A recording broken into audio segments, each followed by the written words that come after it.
Welcome to the listeners of TALRadio English CXO Show Time. We bring in global CXOs on this platform to share their journey to success. Our guest today is a forward thinker, a great motivator, exemplifying integrity.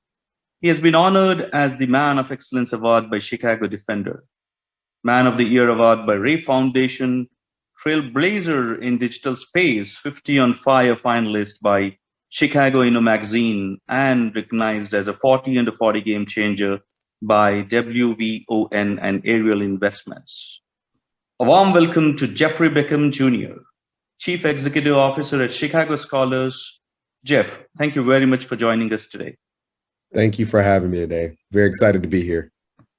Great. And Jeff, first of all, congratulations for being selected as one of the top 6 innovators at the Museum of Science and Industry.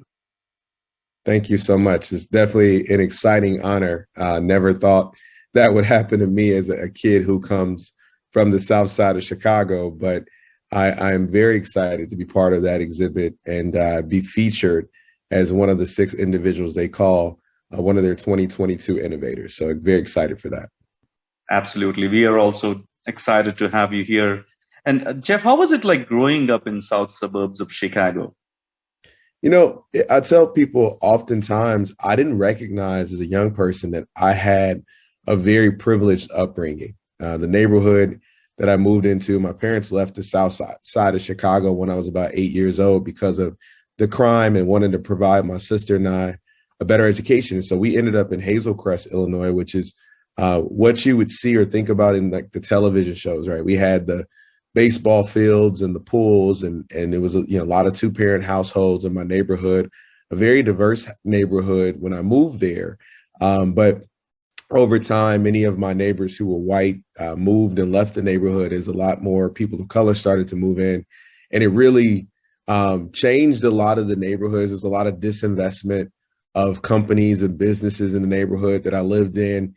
And in the end, after going to college, I decided to move back to the city where there were more opportunity, more jobs, more stores, more vibrancy in the communities and neighborhoods that are in Chicago.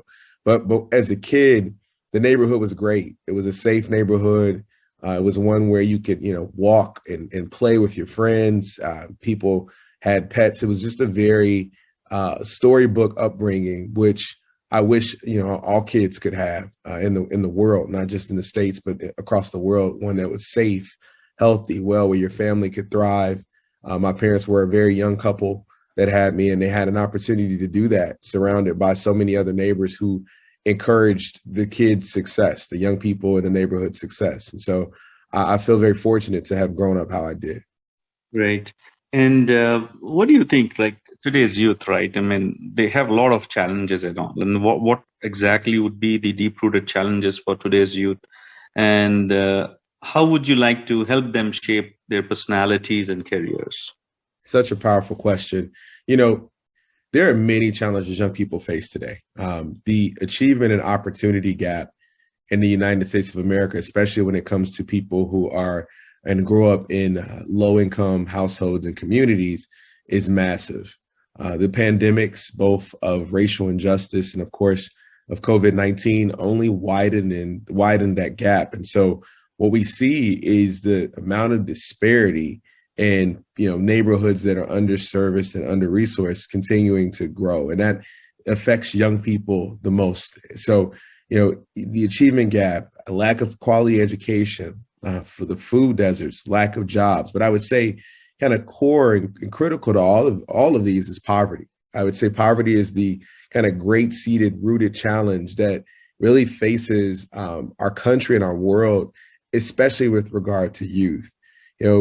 With regard to my work and how I would like to help shape the personalities and careers of these young people, I feel like it's our duty for those of us that have achieved something in life, for those of us that have kind of come through the challenges of the things we faced. It's our responsibility to not only just impart wisdom into the young people, but we're supposed to create seats at the table. We have this conversation and this statement here in Chicago. We talk about creating a seat at the table, right? Like opening doors and allowing and helping young people who want to walk through those doors do that so that they can have a place and a voice in helping make and drive decisions that are going to affect their futures.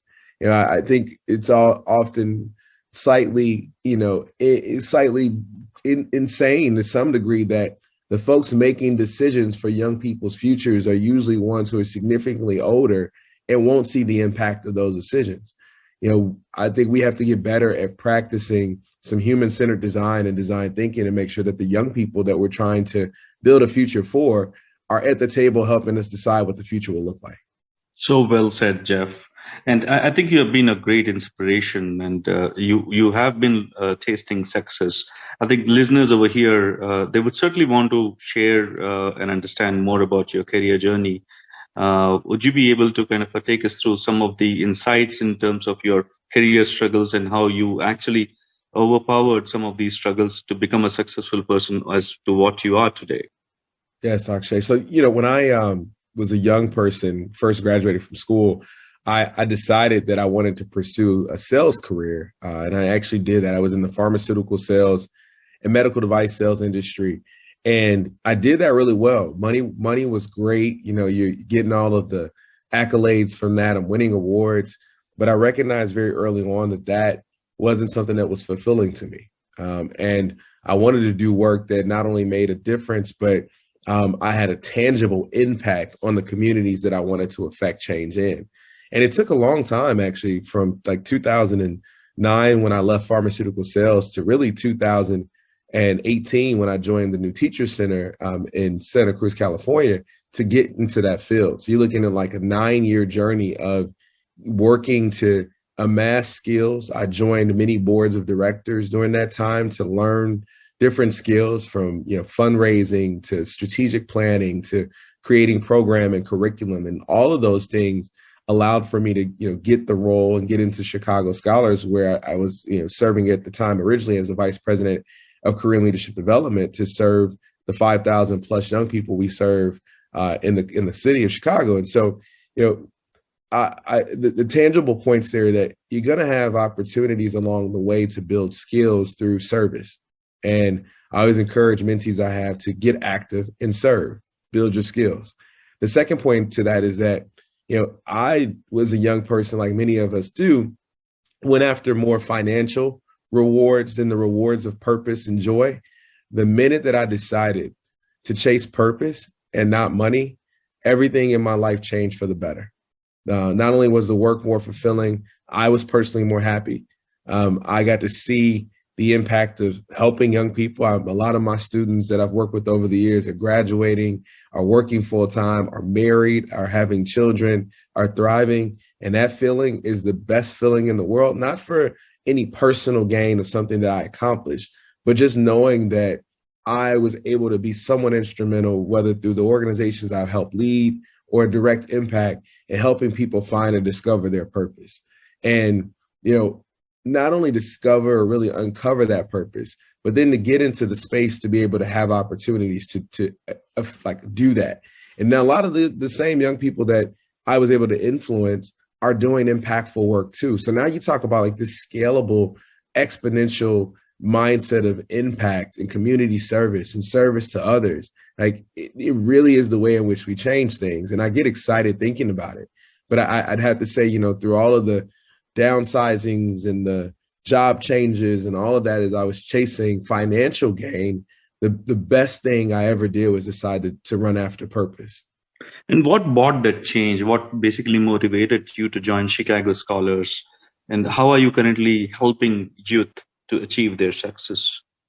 Yeah, so I was working at New Teacher Center as the director of digital marketing, national director of digital marketing. And it was during that time where I'd gotten really involved in local school communities. And in Chicago, we have this thing called a local school council, which is effectively an elected governing board for our schools.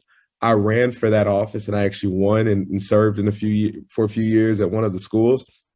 And I saw the great disparity in how things just did not function at the level of efficiency, the way, for profit and the general marketplace of business that our society runs. And I'm trying to understand, where was the disconnect? How is it that we as a country, we're so good at business, but we're so bad at school. And I saw the same thing in healthcare. We're so great at business, but we're very bad at treating people and helping people heal from their illnesses and providing opportunities for wellness. And so for me as an engineer, my background is actually in engineering, my brain always wants to think about solutions. The best and brightest solution I had was to, start a nonprofit and go get into the work myself. Once I got into the space, I said, well, that's not the way a business person would approach this. A savvy business person will look at this and say, who's already doing the work well? And how can I either go acquire or become part of that opportunity to help them in areas where they have gaps? And that's what I did when I joined both New Teacher Center and then Chicago Scholars. And so it was really birthed out of a speech by a couple people, John King, the former Secretary of Education under President Barack Obama, and Nicole Hannah-Jones, the author. We were at a conference in San Francisco for a New Teacher Center, and they were speakers, and they talked about the role and the work of education, the value of education. And I saw that as an opportunity for myself. I said, I need to get closer on the ground to the work, working with young people. And so now, as CEO of Chicago Scholars, I lead an organization that provides college counseling, mentorship, and job opportunities for 600 students every year that are all either first generation college going and or from low income communities. The students are 95% Black or brown, and they come from all 77 individual neighborhoods of Chicago. Chicago's split up into 77 smaller communities. And so our students come from all over the city, which is a really important fact because Chicago is a very segregated city. Whole neighborhoods of race and ethnicities have parts of town that are their parts of town. But with Chicago Scholars, when you look in our boardroom, our classrooms, our students come into, when they're doing their workshops and their trainings for college, it is one of the most diverse places you will ever see. And I believe that our vision, which is a vibrant Chicago powered by diverse leaders from every neighborhood, is the vision that we should see for Chicago. It should, the stores, the shops, the communities should look just like the rooms that our students come together in to really pursue their futures. And I think that's an important part of who our organization is. But in getting to lead the organization now, it is an absolutely humbling experience and the joy of my life to be able to work with so many dynamic young people who are achieving some outstanding things on their own.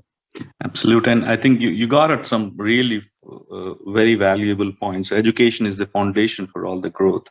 And it's tremendous work that you are doing in terms of trying to extend and expand education within the young today. And you did also talk about a lot of diversity within Chicago, in and around Chicago, right? I mean, with diversity comes a lot of challenges also associated. Now, there are different levels of families. There are like low-income families and all.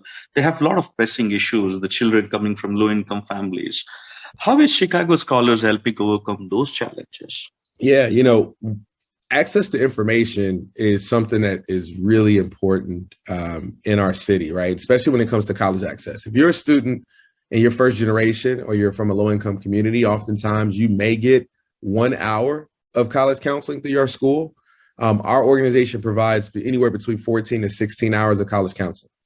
We also provide them with a separate mentor who's an adult volunteer who will help share the journey that they've gone through to get through school and into career. And so I think that the critical elements of our work is really based and built on relationship. We provide information through our counselors for both the students and the parents of those students so they understand the process. And then our mentors really help students understand and discover purpose and vocation. Collectively, through those opportunities of impact between those two individuals, volunteer individuals and paid service person through our counselor, students get a lot of information and a lot of insight into who they can become in their journey.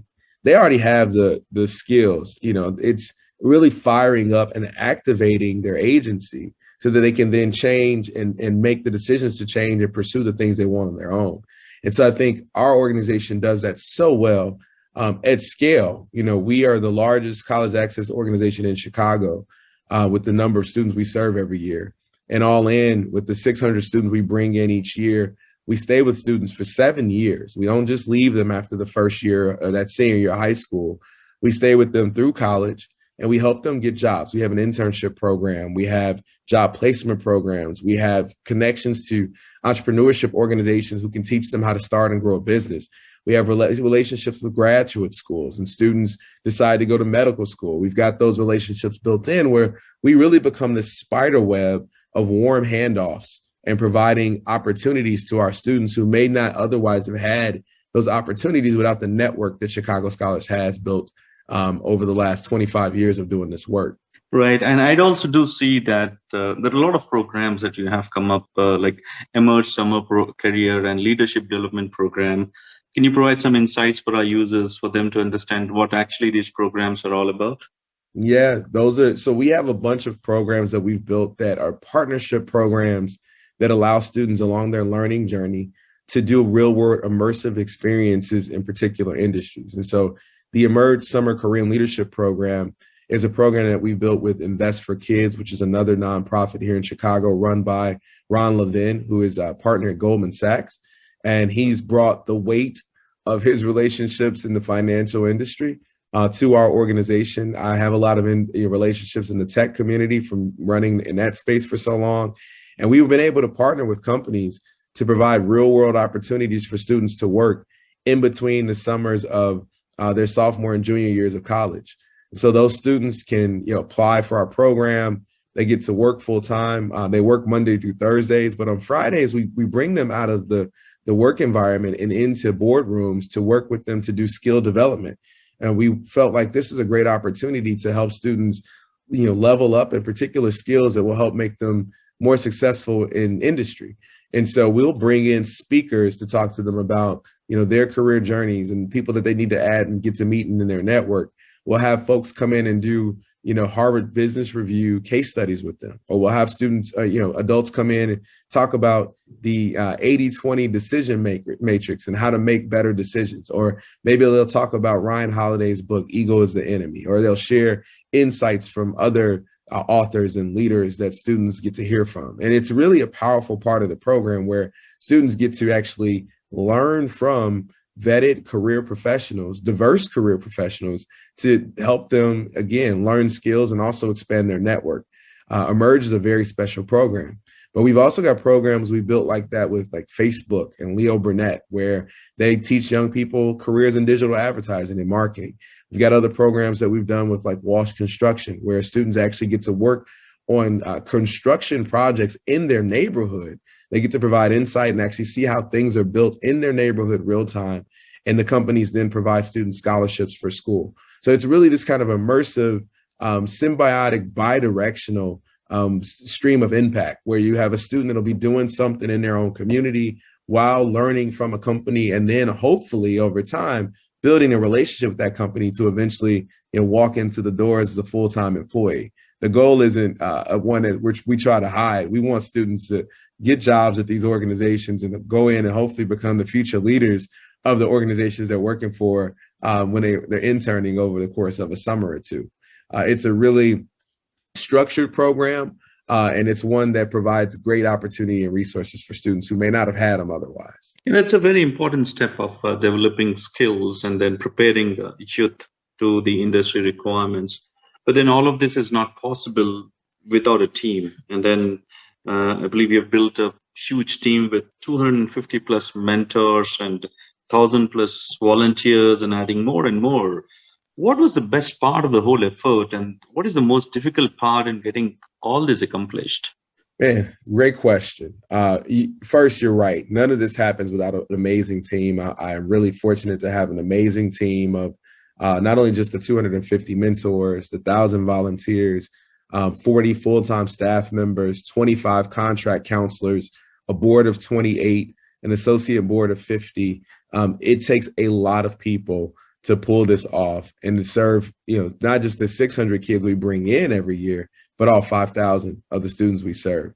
And the best part of this whole effort are the people and the students. There's no better part than the young people that we get to work with and serve, and to see them come back and not only be successful. And now we've got alumni of our program who are serving on the board. D.V. Williams, Chief People Officer of Cars.com. Paula Dunnell, who's a senior VP at Oak Street Health. These are alumni of the program who have come back and are now part of our program helping lead it. And I think that is a very, very special part of the story of Chicago Scholars. The most difficult part in getting this all accomplished is that, we want to scale. While there's, 600 students we bring in every year, the addressable market's anywhere between 3,000 and 4,000 students who would be a good fit for our program. And to get to scale requires an investment.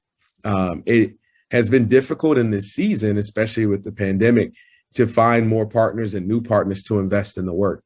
We know that if we could get to more revenue dollars, we can serve more students, and not just in Chicago. I really believe what we have and provide could be a formula for success, a blueprint for students all around the country and eventually around the world. I think we've launched a mobile application for students, and we started with our Chicago Scholars.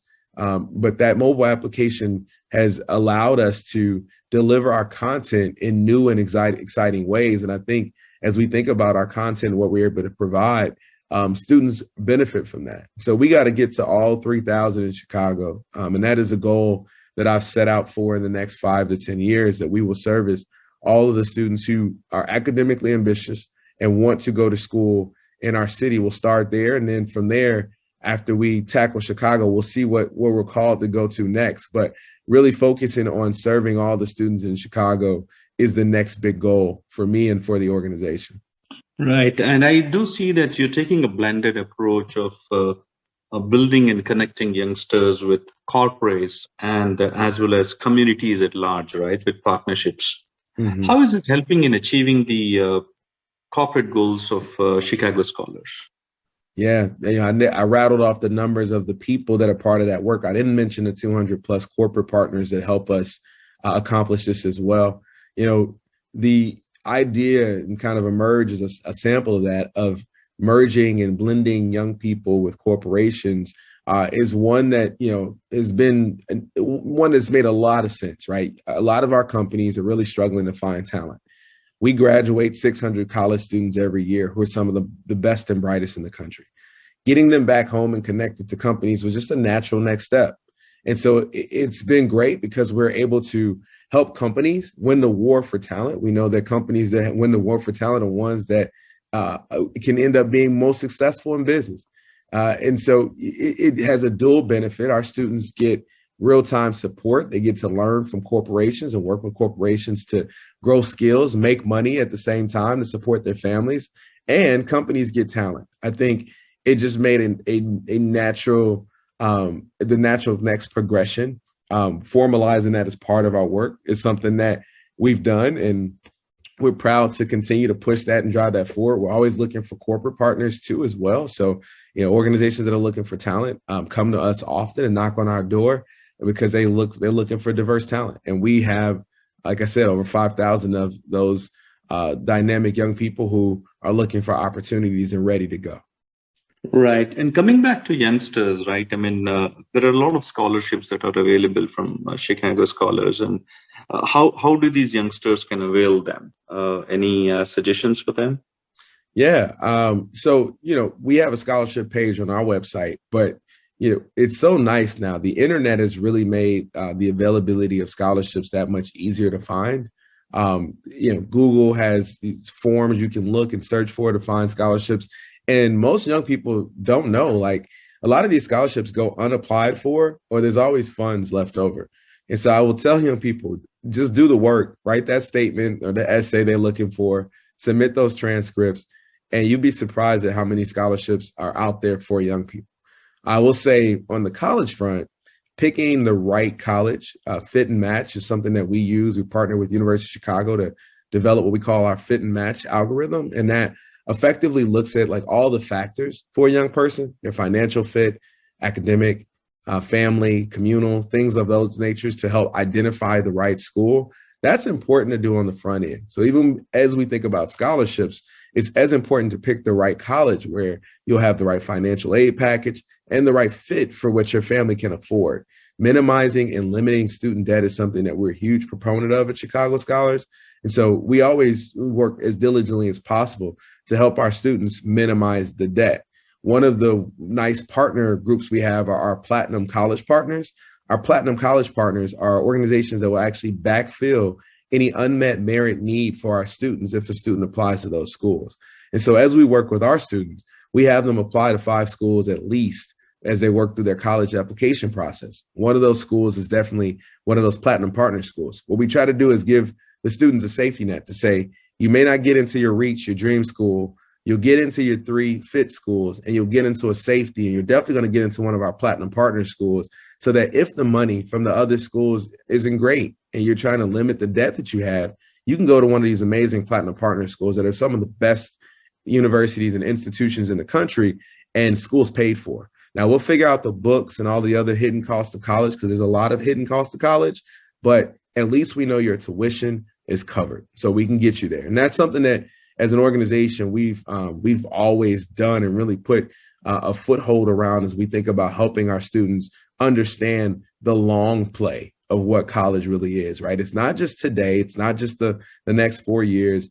If college is done, however college is done, is going to impact the next 50 years of your life. And so helping students see that and think that through is why we exist. Thanks for sharing those. Those are really some great tips for the youngsters today. I mean, they are obviously looking for help. They are looking for people who can guide them. I think that this is going to be really very, very helpful for them. And then being a leader and a mentor that you have always been, right? I mean, you have also observed young people around you.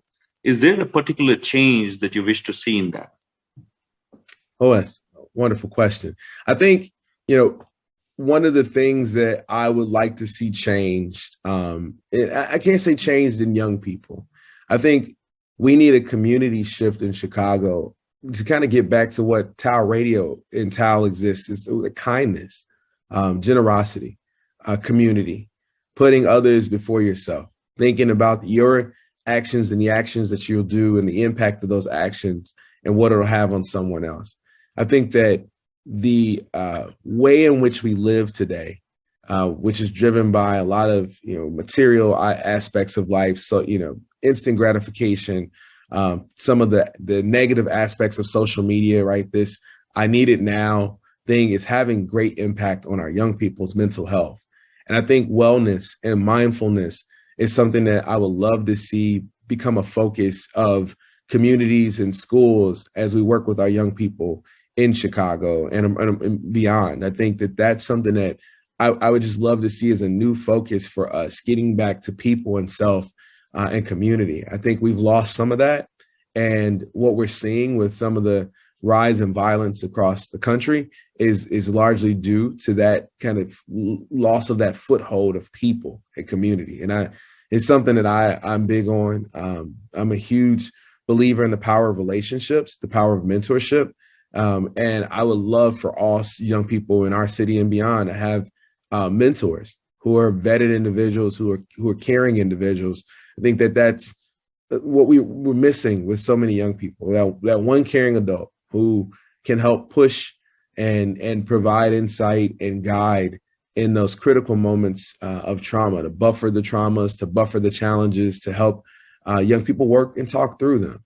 So many young people don't have that. And I think I would love to see that be something provided for all young people that, need it, would like it, would want it. I think it's just something that should be provided for. Absolutely. And Jeff, it's interesting to see that with doing all of these activities and getting involved with youth, you're also highly interested in art, which is a beautiful aspect of your overall journey. How come art became a part of your life, and how do you pursue art at the moment? Is it just a passion, or is it more like a stress buster? What Great exactly question. got for you?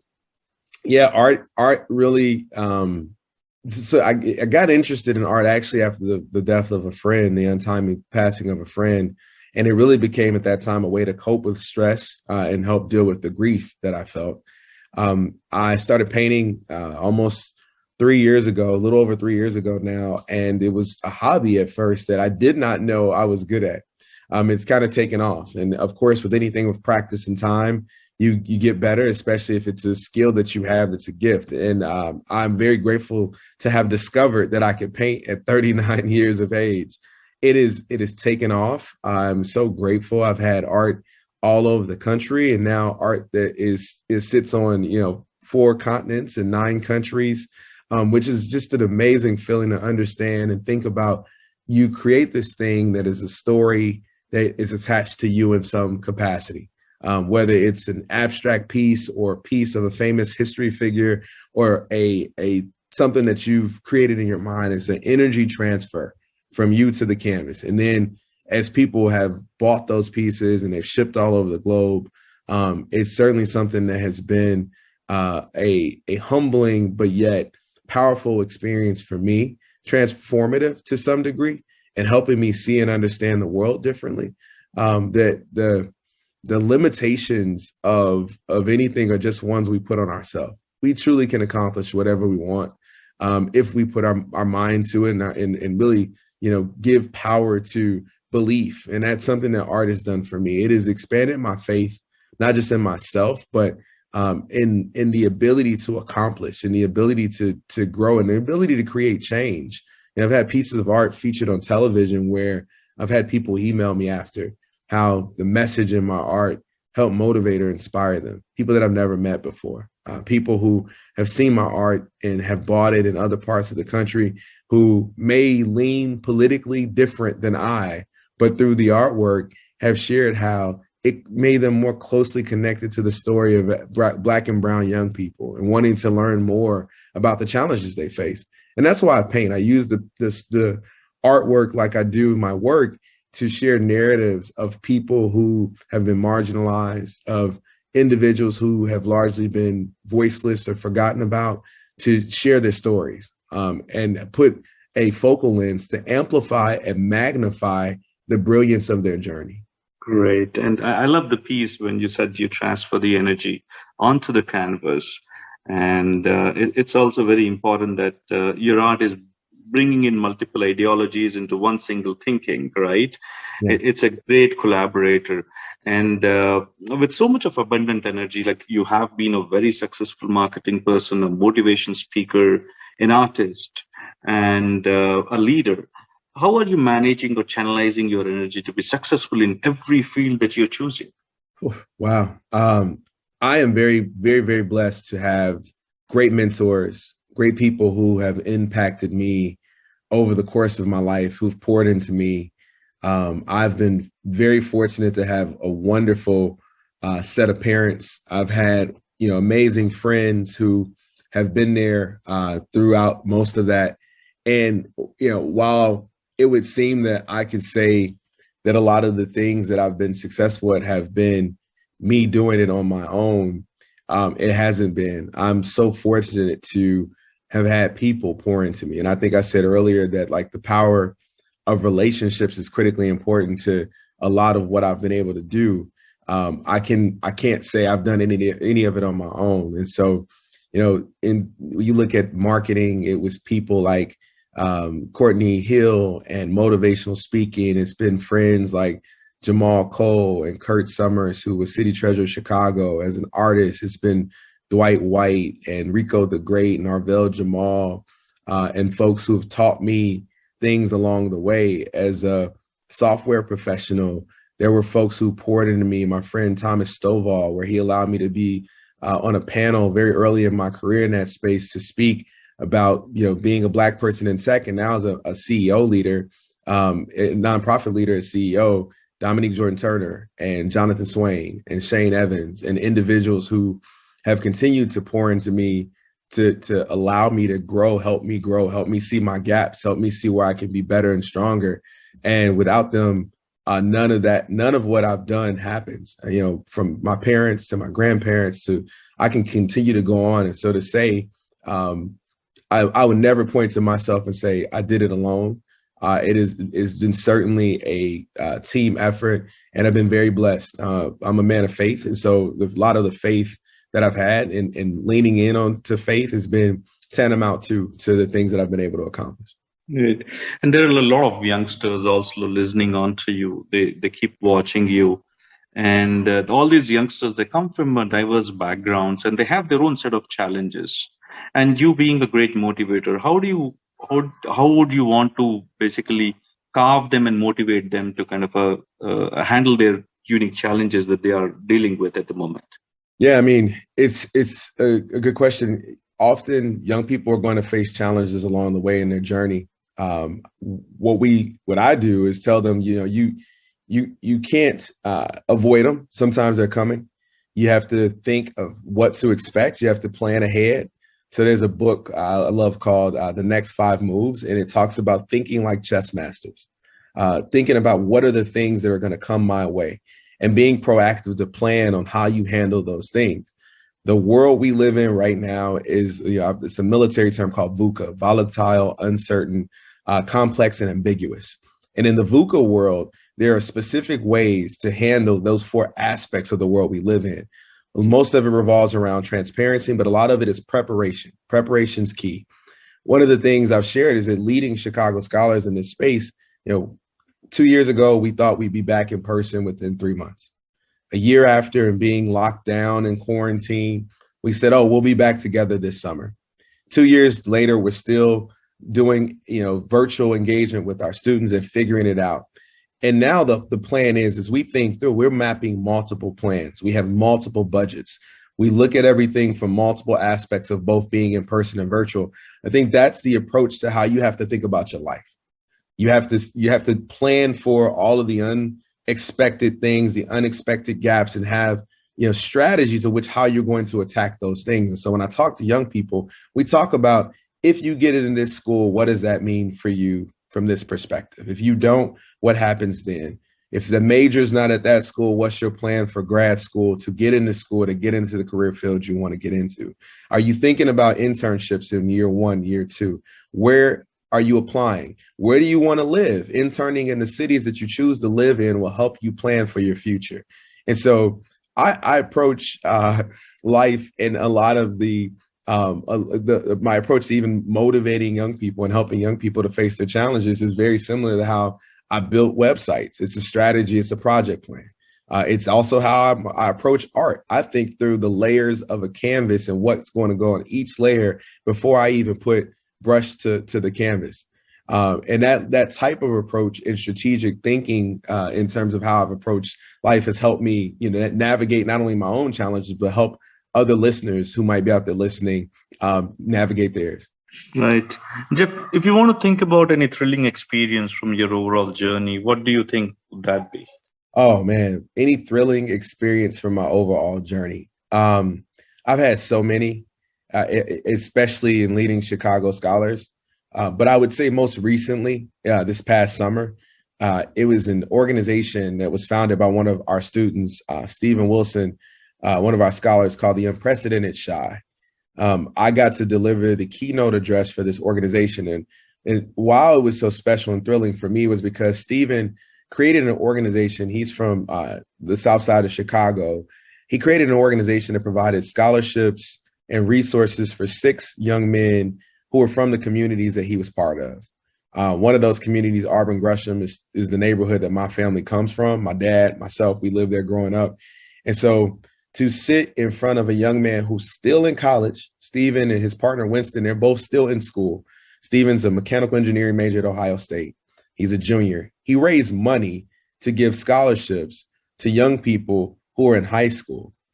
And it was not only thrilling, it was very touching for me to be part of that because, if you understand the dynamics of Chicago, Akshay, it's a city where oftentimes young Black men in particular are shown in lights that are not always the most positive. And at that point in time, we had a young Black male who was given his time and his energy, money that he probably did not have. He had to raise it himself to host an event for other young men in his community. The idea of tiered mentorship, of generational leadership, of collective impact, of all the things that I believe are tantamount and critical to changing the narrative and paradigm of our city were on display that day. And for me, that was extremely powerful.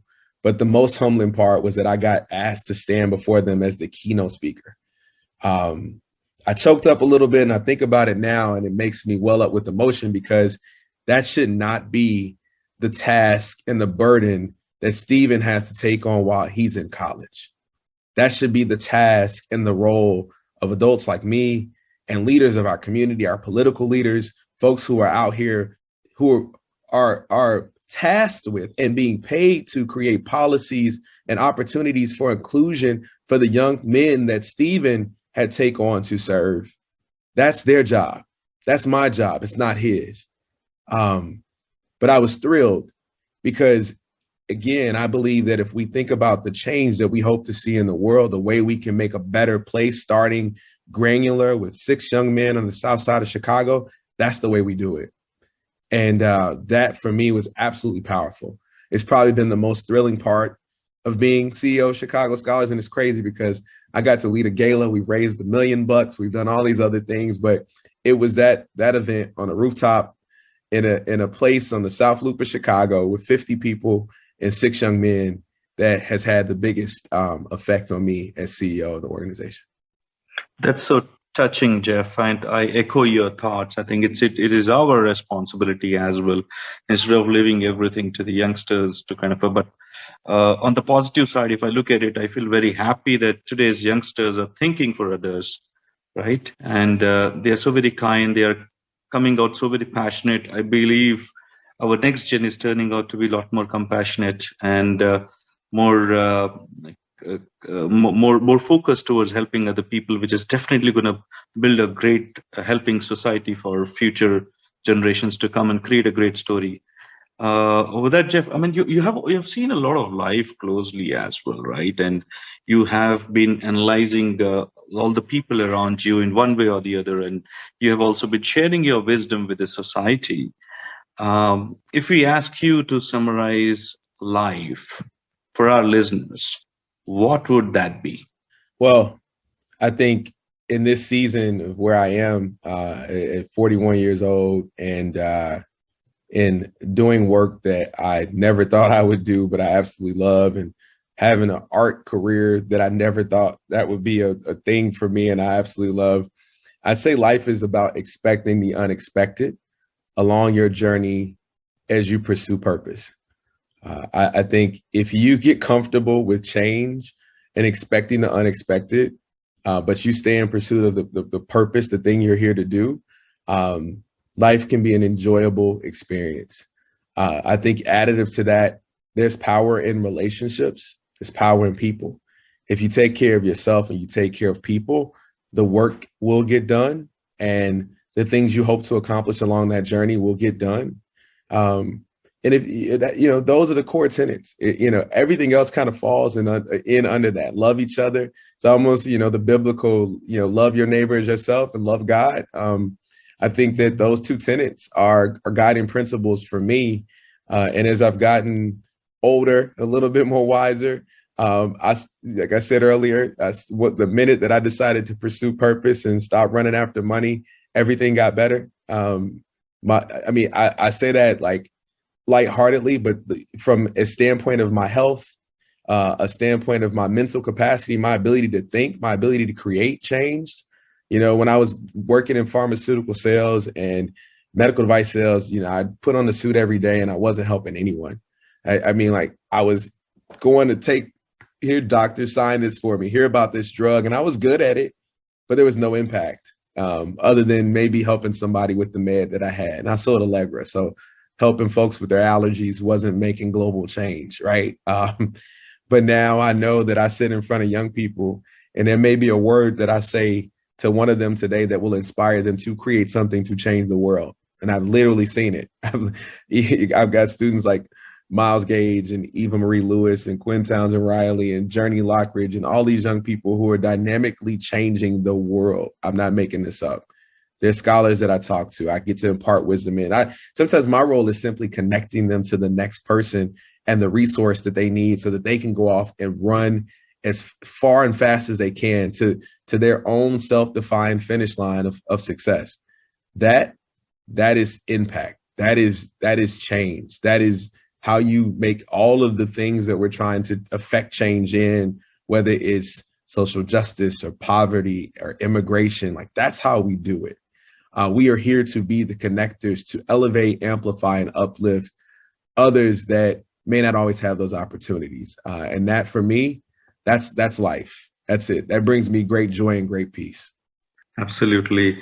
And how is family important to you, and how has it influenced your personality? My family is everything. As a kid, I wanted to grow up to be my dad.